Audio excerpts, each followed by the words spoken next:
Mirë, do të vijojmë të flasim për zhvillimet e politikës dhe krizën politike kryesisht në vendin tonë. Në studion e Ditarit është bashkuar zoti Mentor Nazarko, analist i njohur. Mirë se erdhët, faleminderit që jeni këtu. Mirë se u gjeta. Zoti Nazarko, situata politike është aktualisht me tone më të qeta krahasuar me periudhën para 30 qershorit. Ka ardhur si efekt natyral apo është efekti i stinës verës? Po është mund të jetë i të dyjave, plus edhe një faktor i tretë, që dikush një komentator i njohur e quante që Opozita i ka lënë, unë nuk jam i mirë këto letrat e Bigjozit, po i ka lënë atë derrin maç që ka lënë të Kryeministrit, domethënë i ka lënë që të menaxhojnë pushtet kaq të madh, pushtetin lokal, pushtetin qendror, ajo pretendojnë që kontrollojnë prokurorinë dhe gjykatat. Dhe këtë kuptim po pret që të bjerë në peshën e pushtetit që është duke akumuluar. Por natyrisht edhe faktori i stinës dhe politikanët pushojnë, shfrytëzojnë këto epërsitë e stinës. Dhe këtë kuptim s'ka as energji protestative që vjen nga qytetarët e tjerë. Zoti Basha dhe zoti Rama si duhet i qasen krizës për të gjetur një zgjidhje ose në gusht ose në vit? Në që se më kërkojnë që të shtje falë, dhe më thënë nuk e bëjt dot këta, unë vetëm mund të këshilloj, dhe më thënë besoj që e kam atë staturën për të këshilluar. Kjo është një situatë në cilën është e pazakonshme, është situatë ku përshkitet drejt një primitivizmi politik, ose drejt një situatë ku mungon se merr vesh i parë dyti, nuk ka një minimum dekori institucional, dhe më thonë respektit institucionet për njëri tjetrin, po zhduket pak nga pak ajo dialektika e pluralizmit politik, sepse opozita nuk është e pranishme as në parlament, as në qeveri, as në pushtetin lokal, po mundohet në mënyrë të personalizuar si një lloj katalani që ta luajë këtë rol Presidenti i Republikës, i cili në fakt është brenda kësaj arkitekturës institucionale. Dhe në këtë kuptim disa dalje të tij ngjajnë pazakonta, ndonse unë jam plotësisht dakord që ai është brenda të drejtës vet për të tentuar që ta ekuilibrojë lojën kushtet kur shumica po i shtjen dorë gjithë kontrollit. Po ajo që më shqetëson ndërkohë është edhe klima e biznesit. Domethënë po vëre që nga një anë qeveria po i ushtron një presion të fortë biznesit, edhe Kryeministri po shpall me shumë me solemnitet se si bizneset mëdha do mbyllen për shkak të një fature që nuk jepet, ndërkohë zoti Basha kërcënon se ata që po mbështesin kompanitë që po mbështesin Ramën. Do në një situatë të tillë mendoj që ka ardhur koha për një marrëveshje të madhe. Kjo marrëveshje të madhe, 2 palshe, 3 palshe etj. Duhet të arrihet me energjitë apo me frymëzimin e brendshëm dhe jo me frymëzim ndërkombëtar. Kjo është gjithashtu është një mjerim mendor që në shekullin e 21 klasa politike shqiptare ka ende nevojë për ndërmjetës ndërkombëtar. Ju përmendët pak edhe presidentin, i cili prej javësh është kthyer në aktor ose në protagonist, paktën në kampin politik ose në krizën ku ndodhemi. Po kohët e fundit ai ka adresuar dhe kritika ndaj Lulzim Bashës. Si mund t'i komentojmë këtë? Shko, siç thash, unë e quaj plotësisht legjitime veprimin ose aksionin e Presidentit të Republikës në një situatë si kjo. Dikush e krahason me paraardhësit në periudhën e pluralizmit shqiptar, dikush e krahason me letrën kushtetuese, dikush e krahason me, po themi, me ato republika parlamentare që janë si ne ta zëm me Italinë. Po situata ndër ne është e pazakonshme. Kështu që unë këtë kuptim e quaj plotësisht legjitime që ai të ndërhyjë për të vendosur sadokudo ekuilibrin. Ajo çfarë nuk më pëlqen, por në fundit për shkak se është situatë e pazakontë, veprohet me mjete të pazakonta, se të pa precedenta, të pa parën përpara. Është një lloj retorike që përdor. Për shembull, qëndrimi i fundit ku ai frymëzon opozitën për të qenë bashkë, se kështu dorëzojmë Ramën një lloj si Milošević, duke bërë. Ajo është pak e tepruar. Domethënë në gjykimin e tij presidenti mund të ishte akoma më shumë ndikues, edhe retorikisht, pra edhe me gjuhën e tij, edhe nëse të përdorte fjalë të tjera që janë tipike të stofit presidencial. Sigurisht ai shpreh këtë pikë e ka hyrë një lloj si një lloj aktori partiak në lloj.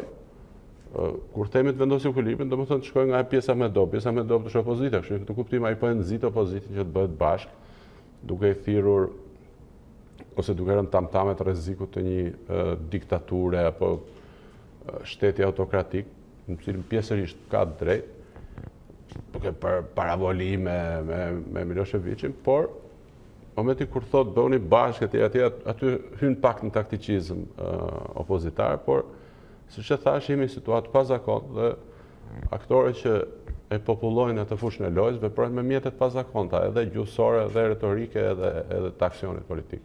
Ndërkohë, në krahun tjetër, zoti Basha ka dalë në bazë, në terren, vazhdon akuzat dhe sulmet ndaj qeverisë dhe i ka fokusuar ato drejt kontratave koncesionare. Ky është tjetër, mendoj, budallik i zotit Basha.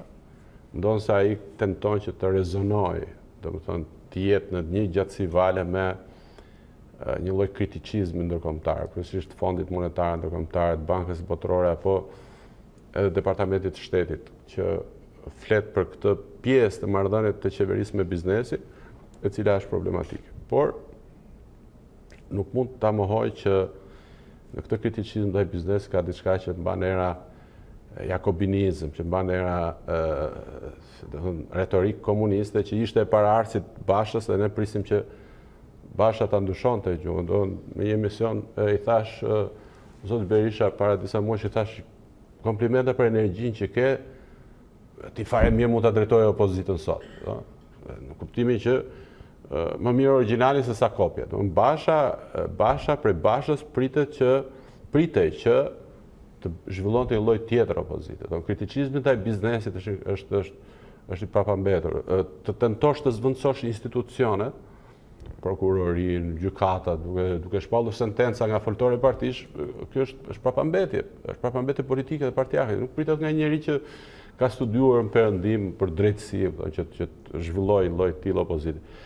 Opozita është pa plan pune, si të më duket mua.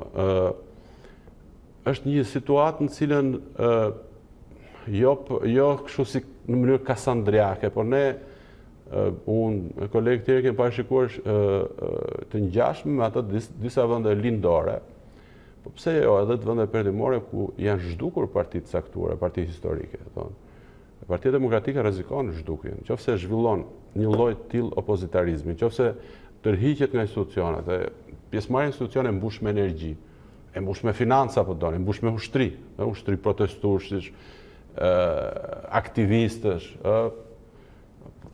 po themi ata që punojnë në administratën lokale e kemë vënë re. Ndosë tani që po zhvillohet këtë tranzicioni i sforcuar i pushtetit lokal, thirret vdiq mbreti rrof mbretit. Domethënë ata punojnë në bashkim me njëherë orientohen te kryetarët e ri. Po gjithsesi pra opozita është duke humbur energji të vetat për shkak të tërheqjes nga kuvendi, për shkak të tërheqjes nga pushteti lokal, dhe po zhvillon një mënyrë të caktuar për ato. Mund t'i çojë drejt zhdukjes. Zhdukur opozita, partido historike që e kanë hyrë në tranzicion, kanë hyrë në 91-92 me rënë e murit të Berlin, janë zhdukur nga skena politike. Janë zhdukur Partia Demokristane në Itali. Që dhe Partia Demokratike rrezikon që të zhduket dhe jo të zhduket duke na krijuar në keqardhje të madhe, sepse në fundit sentimenti apo ndjesia opozitare brenda shoqërisë është e fortë. Vetëm që kjo parti nuk është duke i përfaqësuar. Për shkak ne pam me protestën e studentëve. Protesta e studentëve friksoi qeverisën, sepse ishte një protestë apartiake, apolitike në kuptimin partiak, dhe që ishte e pastër moralisht. Këtë kuptim, nëse opozita nuk i përfaqëson dot këto ndjenjë opozitare, do dalin lojtarë të tjerë në skenë. Ndjes, Robert Hand nga Komisioni Amerikan i Helsinkit, ditët e fundit ka dhënë disa kritika ndaj të dyja, edhe majorancës, edhe opozitës. E lexova atë. Dhe ka përmendur disa orientime shqetësuese të qeverisë, po ndërkohë djegjen e mandateve të opozitës e ka cilësuar kundër ose destruktive, le ta quajmë. Ndërkohë mesazhe kanë ardhur sërish edhe nga Matthew Palmer për të dyja palët. Si mund të lexohen këto mesazhe që vijnë nga Shtetet e Bashkuara? Shkoj, Hand është një vëzhgues i vëmendshëm i zhvillimeve shqiptare, i cili është afër me 18 kongresmenëve amerikanë, siç thoshte ai në intervistën e tij. Është krejtë e qartë që Shtetet e Bashkuara të Amerikës që janë një aktor për fat mirë, ende i angazhuar fuqishëm në rajon, tonë se me ardhin e administratës Trump mendoj që ata nuk do ta kishin të njëjtën vëmendje në Ballkan. Kanë një qasje tërësore. Çdo thotë qasje tërësore, ata i prin, ndikojnë në ato procese që janë të shëndetshme për modernizimin e shtetit shqiptar. Ta zëm pastrimi i drejtësisë, pastrimi një herë i drejtësisë dhe pastaj nëpërmjet drejtësisë dhe i politikës. Në mënyrë të tillë që të sigurohet rotacioni i pushtetit, sepse çfarë vije të re në Ballkan? Kjo është qasja amerikane, është qasja perëndimore, është qasja çdo njeri që është i shëndetshëm menderisht. Një parti që fiton një herë një mandat arrin që ngadalë të kontrollojë gjithë ato pjesë të shoqërisë, pushtetit mediatik, të ekonomisë, të biznesit, që pastaj të rizgjidhet mandatit, fitoj dhe mandatin e dytë, të fitoj mandatin e tretë, fitoj sa doj. Pra në Ballkan, në shtetet vogla, ku ka mungesë tradite demokratike, është vënë re kjo dukuri. Dhe kështu që përpasoj Bashkësia Perëndimore, duke patur parasysh që Shqipëria është pjesë hallke, NATO se gjithë tjerë, do që ta modernizojë të shoqëri. Për këtë arsye ka zgjedhur reformën për drejtësi, vettingun si elementin më të spikatur të kësaj reforme, që të fillojë spastrimin nëpërmjet drejtësisë, sipas parimit veza pula vete, të shkojë dhe të kërcënojë pushtetin e politik që është i. Opozita s'po e kupton këtë gjë. Dhe opozita thotë, thotë se ne e injorojmë të. Ky është një proces i sponsorizuar drejt për drejt nga Shtetet e Bashkuara të Amerikës. Në këtë kuptim, opozita nuk po rezonon me ata që cilët shkon pastaj dhe kërkon ndihmë. Shtetet e Bashkuara të Amerikës ndërkohë kanë zgjedhur një qasje që me sa duket u tregua më efektive se sa ajo e 2 vjetëve më përpara, ku këtu erdhi ai që mendoi që ishte pasardhës i Merkelit, udhëheqës i partisë Merkelit, numri 2 i saj, erdhi Brian Hoyt që në fakt ai është paraardhësi i Matthew Palmer dhe i dha i cop letë një marrëveshje me pika, ta firmosi deri në orën 12, kush nuk e firmos kush e firmos në 12 minuta, quhet që ka refuzuar ta dhe i kërcënoi, domethënë këta lojtarët politik shqiptarë, ata e firmosin marrëveshjen, cilën pastaj e shkelën disa muaj pas. Sot, Matthew Palmer përdori mekanizëm tjetër, që është kërcënimi i heshtur, apo futja në listën e zezë të mosudhëtimit të Shtetet e Bashkuara të Amerikës, që me siguri është bërë disa prej protagonistëve të jetës sonë politike, apo përfshirja në listë zezë si njerëz cilët kërcënojnë apo dëmtojnë procese zgjedhore, që ishte ai ilaçi që shërbeu për t'i hequr detonatorin protestat të opozitës. Pra, Shtetet e Bashkuara të Amerikës e kanë bërë të qartë që janë të interesuar që shteti shqiptar të modernizohet. Modernizohet nëpërmjet kësaj rrugë.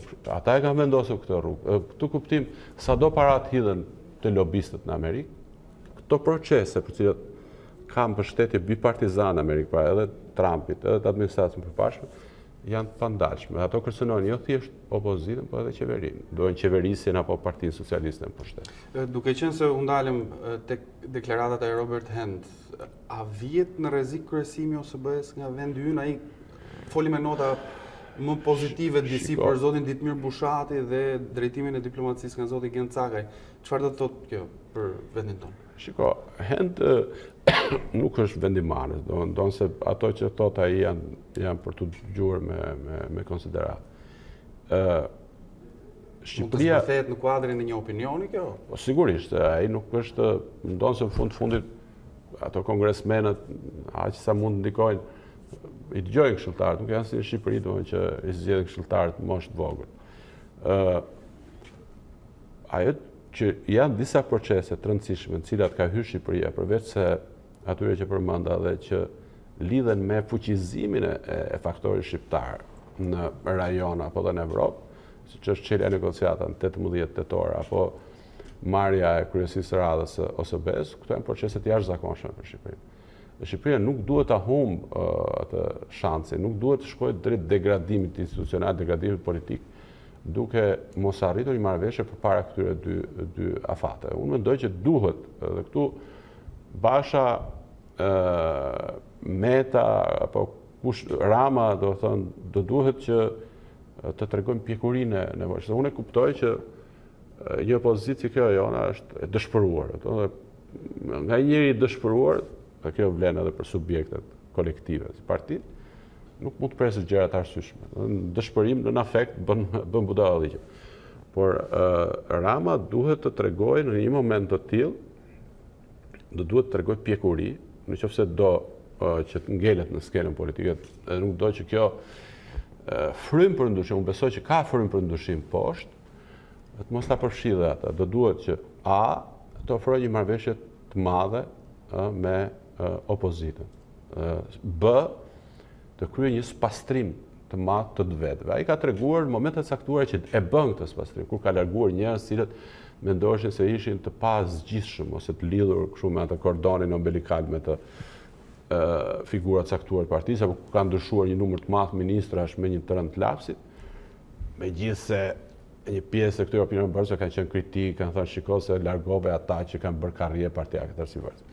Lidhur me këtë, nga opozita, kryetari i Partisë Demokratike janë hedhur ditët e fundit akuza që edhe te kryebashkiakët e rinj ka njerëz të lidhur me krimin. Pikërisht. Domethënë Rama duhet të tregojë që do të veprojë fuqishëm edhe ndaj të vetë. Është një problem i madh të kesh një sasi ose një korpus kaq të madh pushtetin në duar të një partie. Abuzimi është i pritshëm, është iminent, domethënë nga njerëz cilës s'ka kush t'i kontrollojë. Nuk ka opozitë as në asamblet ato këshillat bashkiak, këshillat e qarqeve, nuk ka askund. Opozita është rrugë ose është në foltore. Në këtë kuptim, kur opozita pse është shpiku? Shpiku që të kontrollojë pushtetin. Mekanizmi të folur të foltore është një mekanizëm jo efektiv, dhe nuk është për kohrat tona. Kështu që këtë kuptim, presja Rama siç e thash, të ofrojë një marrëveshje të gjerë, dhe B, të fillojë spastrimin e të vetëve me urgjencë. Nuk di se si ka punë brenda partisë tij, ja lejojnë ekuilibrat e saj, por mendoj që ai do ta kuptoj që kjo është situatë në cilën ai duhet veprojë me energji, duhet veprojë shpejt, sepse kam përshtypjen që nëse ai bën një veprim të tillë duke ridimensionuar pushtetin që është dhënë apo që e ka marrë apo që i është dhuruar nga vetë opozita, ai mund të sigurojë vetes një qëndrim komod në pushtet, ndonse ekonomia është problematike. Sepse ajo çka e shqetëson opozitën sot, edhe që krijon atë sindromin e mos ardhurit kurrë në pushtet. Se shohin që Rama fuqizohet, shohin që ka mbështetje të madhe ndërkombëtare, administrata Trump, Turqia dhe BE-ja, megjithëse ka këto probleme, thotë po edhe mund t'i hapim negociat. Pra, në kushte të tilla Rama do duhet që të bëj vetë rregullimin e partisë tij në mënyrë të tillë që të jetë konkurencial në zgjedhjet e ardhshme.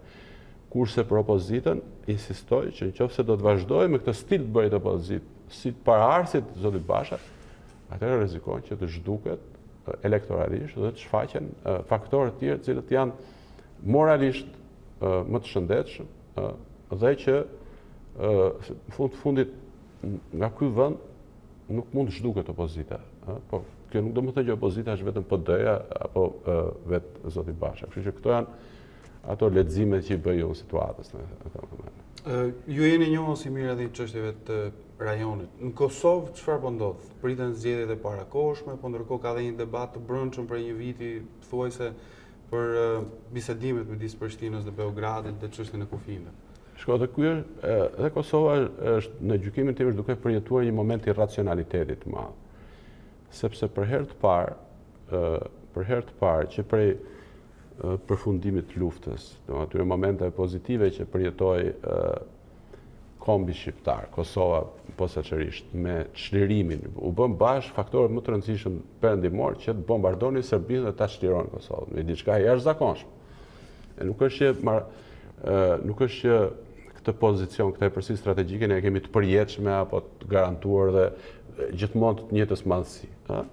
Për herë të parë kemi një interesim të administratës amerikanë, presidenti Trump, i cili është angazhuar personalisht ndaj Vučićit, ndaj Thaçit, që të zgjidhet përfundimisht çështja Kosovë-Serbi. Pra, dy vendet, si thot letra e President Trump, të arrijnë një marrëveshje në zemër cilët jetë njohje reciproke dhe të vinë të afirmosin presidentët marrëveshjen në oborën shfisbar. Ky është një proces në fakt që ka lidhje me ata.